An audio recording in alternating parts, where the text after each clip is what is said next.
바이오 투자는요, 꼭 짙은 안개 속을 걷는 것 같죠. 저 앞에 뭔가 대단한 게 있을 것 같은데 막상 발밑은 잘 보이지 않아서 불안하고요. 하지만 있잖아요. 버텍스 파마슈티컬스라는 회사의 30년 역사, 그리고 어느 날 갑자기 나타나 조단위 계약을 터트린 오름 테라피우틱스. 이 두 이야기를 딱 엮어보면요. 신기하게도 그 안개 속에서 길이 보이기 시작합니다. 오늘 그 지도를 여러분과 함께 한번 그려보려고 합니다. 시작하기 전에요. 오늘 드리는 말씀은 어디까지나 정보 제공을 위한 분석이고요. 특정 종목을 사라거나 팔라는 투자 권유가 절대 아닙니다. 아시겠지만 모든 투자 결정과 그에 대한 책임은 온전히 투자자 본인에게 있다는 점 꼭 기억해 주시기 바랍니다. 제가 이 바닥에서 20년 넘게 구르면서 배운 철칙이 딱 하나 있습니다. 모두가 막 환호하고 흥분할 때가 아니라 지금처럼 다들 혼란스러워하고 방향을 못 잡을 때 바로 그때 진짜 기회가 보인다는 겁니다. 그 기회의 다른 이름이 뭐냐고요? 바로 명확함입니다. 오늘 우리는 그 명확함을 함께 찾아 나서 볼 겁니다. 자, 오늘 우리가 갈 길입니다. 먼저 지금 시장이 얼마나 추운지, 이른바 바이오의 겨울이라는 게 진짜인지부터 한번 점검해 보고요. 그리고 시간을 거슬러 올라가서 30년 전 전설적인 마법사죠. 버텍스의 이야기부터 시작할 겁니다. 그 마법이 어떻게 진화해서 K바이오의 잭팟으로 이어졌는지, 그리고 대체 그 꿈의 가치는 어떻게 매기는 건지, 마지막으로 가장 중요한 것, 그래서 당신은 이제 뭘 해야 하는지 그 실행 계획까지 차근차근 짚어보겠습니다.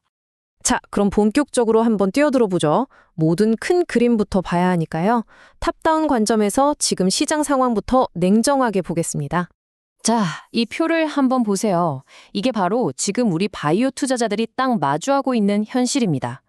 첫 줄에 보이는 저 높은 금리, 저건 꿈을 먹고 자라야 할 바이오 기업들의 돈줄을 그냥 꽉 막아버리고요. 시장 변동성이 커지니까 사람들은 어이구, 일단 위험한 건 피하고 보자, 이런 심리가 강해지죠. 설상가상으로 시장의 모든 돈과 관심이 온통 AI 하니까 바이오 섹터는 완전히 외딴 섬이 된 기분입니다. 다들 바이오의 겨울이라고 말하는 이유가 바로 이거예요. 그런데 말이죠. 여러분, 진짜 좋은 보석은 바로 이런 혹독한 겨울에 가려지는 법입니다. 모두가 외면할 때 우리는 진짜를 볼 수 있는 기회를 얻는 거죠. 이 겨울을 이겨낼 힌트를 얻기 위해서 우리 시간을 30년 전으로 한번 되돌려 보겠습니다. 모든 것의 시작, 현대 신약 개발의 교과서를 쓴 최초의 마법사들, 버텍스의 이야기입니다. 옛날에 신약을 어떻게 만들었냐면요. 말 그대로 건초 더미에서 바늘 찾기였어요. 그냥 수만 개의 물질을 하나하나 다 테스트해 보면서 우연히 하나 걸리기를 바라는 거죠. 그런데 버텍스의 창업자 조슈아 보거는 완전히 다른 생각을 합니다. 아니, 우리가 왜 우연에 기대해야 해? 질병을 일으키는 단백질의 3차원 구조, 그러니까 자물쇠 모양을 컴퓨터로 정확히 보고 거기에 딱 맞는 열쇠를 원자 단위로 설계해버리자.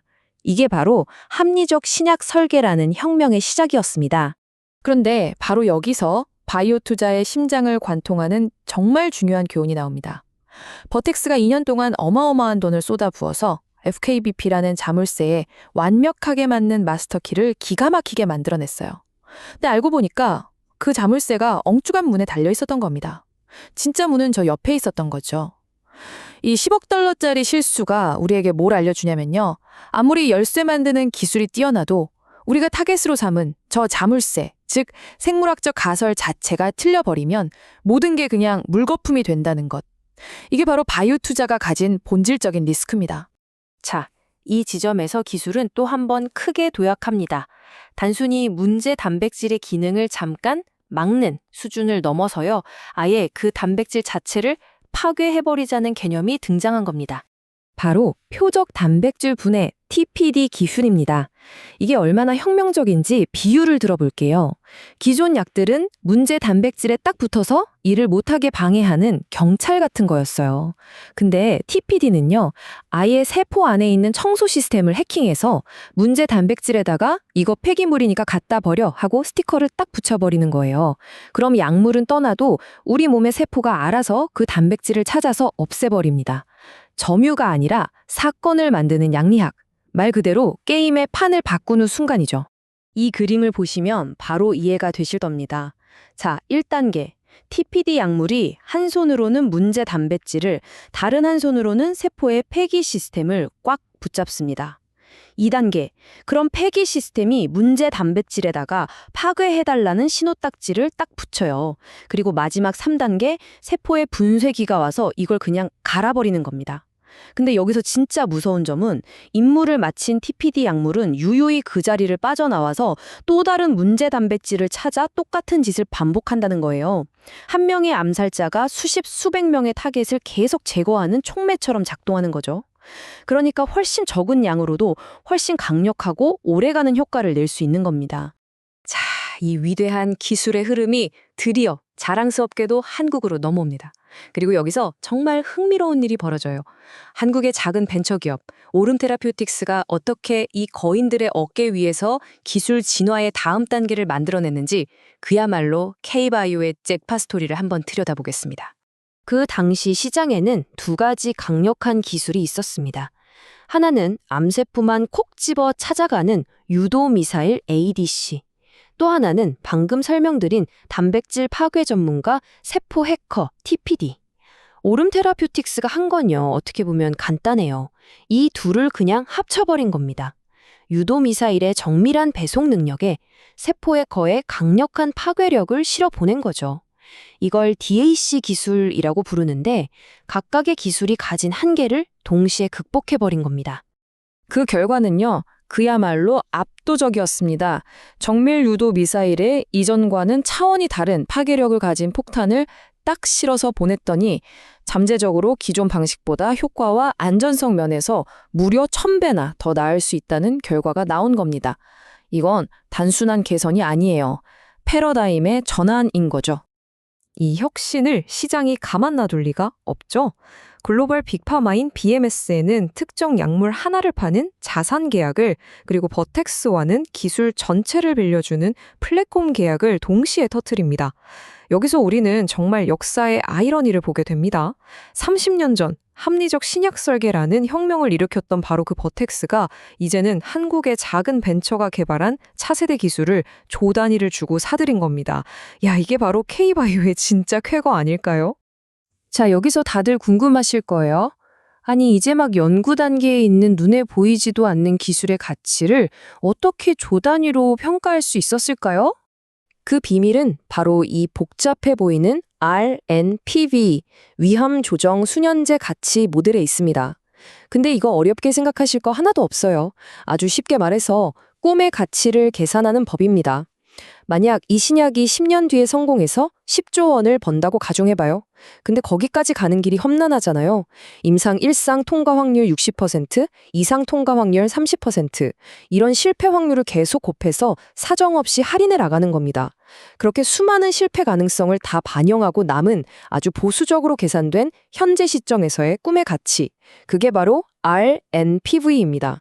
오름의 경우는 이 공식에 딱 들어맞습니다.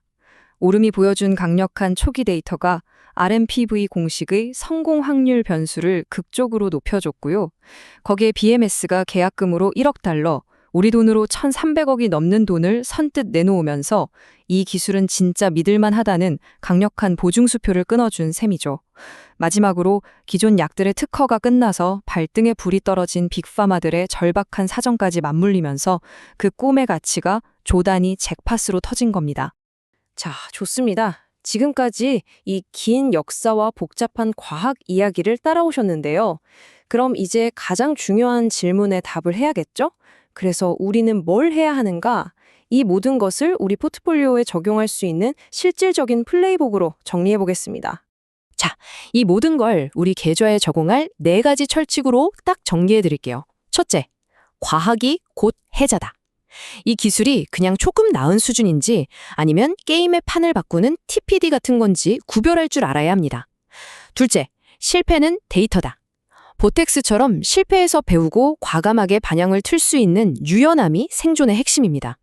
셋째, 계란을 한 바구니에 담지 마라. 단 하나의 약물에 모든 걸 거는 회사보다 오름처럼 여러 신약을 만들 수 있는 플랫폼 기술을 가진 기업이 훨씬 안전합니다. 마지막으로 똑똑한 돈의 흐름을 따라가라. 빅파마가 조 단위를 베팅했다는 건 우리보다 훨씬 많은 정보를 가진 전문가들이 이미 검증을 끝냈다는 가장 확실한 신호입니다. 그런데요, 이 모든 원칙보다 더 중요한 게 있습니다. 바이오 투자는 감으로 하는 순간 그냥 도박이 됩니다. 철저한 원칙과 시스템으로 접근해야 해요. 보시는 것처럼 성공 아니면 실패라는 극단적 리스크 때문에 한 종목에 내 전체 포트폴리오의 5% 이상을 싣는 건 정말 위험한 일입니다. 그리고 언제 들어가고 언제 나올지에 대한 명확한 시나리오를 사전에 반드시 세워둬야 합니다. 주가가 오르내리는 것에 마음 졸이는 게 아니라 임상 결과 발표 같은 핵심 이벤트를 기준으로 기계적으로 판단하고 움직여야만 이 험난한 시장에서 살아남을 수 있습니다. 마지막으로 이 질문을 스스로에게 한번 던져보시길 바랍니다. 지금 여러분의 소중한 돈은 성공 아니면 실패로 끝나버릴 단 하나의 분자에 걸려 있습니까? 아니면 수많은 성공 분자를 앞으로도 계속 만들어낼 수 있는 새로운 방식, 즉 플랫폼 기술에 투자되어 있습니까? 이 질문에 대한 여러분의 답이 앞으로의 바이오 투자 성패를 결정하게 될 겁니다.